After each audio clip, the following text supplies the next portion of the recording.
നമസ്കാരം, ഞാൻ doctor Sophia Saleem Malik, പട്ടം S ഹോസ്പിറ്റലിലെ സീനിയർ കൺസൾട്ടൻറ്റ് പൾമനോളജിസ്റ്റ്.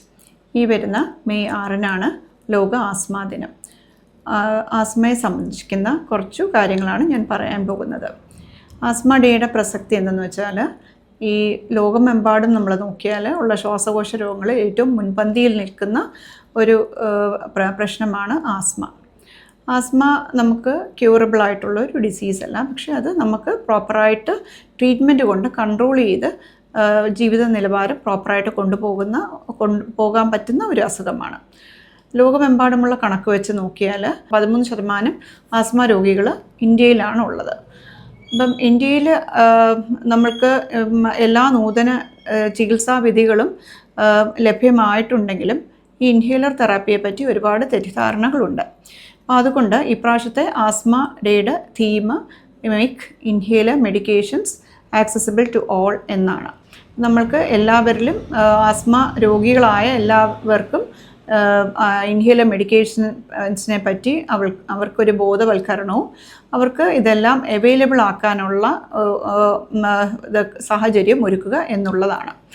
അപ്പോൾ നമുക്ക് ആസ്മയെ പറ്റി പറയുകയാണെങ്കിൽ, ഞാൻ പറഞ്ഞതുപോലെ ലോകമെമ്പാടും നോക്കിയാലും ഏറ്റവും അധികമുള്ള ഒരു ഇൻഫ്ലമേറ്ററി റെസ്പിറേറ്ററി ഡിസീസ് ആണ് ആസ്മ. അപ്പം ആസ്മയുടെ രോഗലക്ഷണങ്ങൾ എല്ലാവർക്കും അറിയാവുന്ന പോലെ ശ്വാസതടസ്സം, ചുമ, ഇതൊക്കെയാണ്, കഫക്കെട്ട് ഒക്കെയാണ്.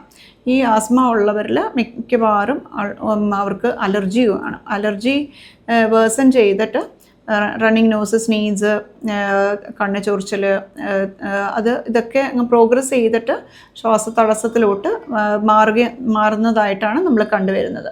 പോസ്റ്റ് ബ്രോങ്കോ ഡയലേറ്റർ റിവേഴ്സിബിലിറ്റി വെച്ചിട്ടാണ് നമ്മൾ ആസ്മ ഡയഗ്നോസ് ചെയ്യുന്നത്. ആസ്മ രോഗികളുടെ ട്രീറ്റ്മെൻറ്റ് എന്ന് പറഞ്ഞാൽ ഇൻഹേലർ രൂപത്തിലുള്ള മരുന്നുകൾ കൊടുക്കുന്നതാണ്. ഇൻഹേലേഴ്സ് എന്ന് പറഞ്ഞാൽ കണിക രൂപത്തിലുള്ള മരുന്നുകൾ, ശ്വാസനാളങ്ങളിൽ ഡയറക്റ്റായിട്ട് എത്തുന്ന മരുന്നുകളാണ് ഇൻഹേലേഴ്സ് എന്ന് പറയുന്നത്.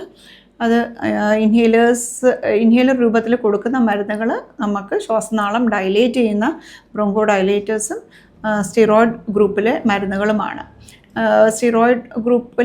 ഈ സ്റ്റീറോയിഡ് മരുന്നുകൾ നമ്മുടെ ശ്വാസനാളത്തിൽ ഉണ്ടാകുന്ന നീർക്കെട്ട് മാറ്റാനായിട്ടാണ് ഈ ചെറിയ തോതിലുള്ള സ്റ്റീറോയിഡ് ഉപയോഗിക്കുന്നത്.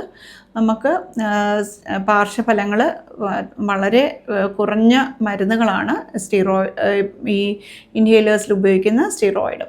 അപ്പം അതുകൊണ്ട് നമ്മൾക്ക് സ്റ്റിറോയിഡ് എന്നുള്ള മരുന്ന് അതിന് ഒരുപാട് പാർശ്വഫലങ്ങൾ ഉണ്ടെന്ന് പറഞ്ഞിട്ട് ആരും ഭയക്കേണ്ടതില്ല. ഈ ആസ്മ രോഗമുള്ളവർ തീർച്ചയായിട്ടും പ്രോപ്പറായിട്ട് ഒരു വൈദ്യസഹായം തേടുകയും ഡോക്ടർ നിർദ്ദേശിക്കുന്ന ഇൻഹേലർ മരുന്നുകളും എടുത്താൽ അവരുടെ ക്വാളിറ്റി ഓഫ് ലൈഫ് നല്ലതാക്കി കൊണ്ടുപോകാവുന്നതാണ്.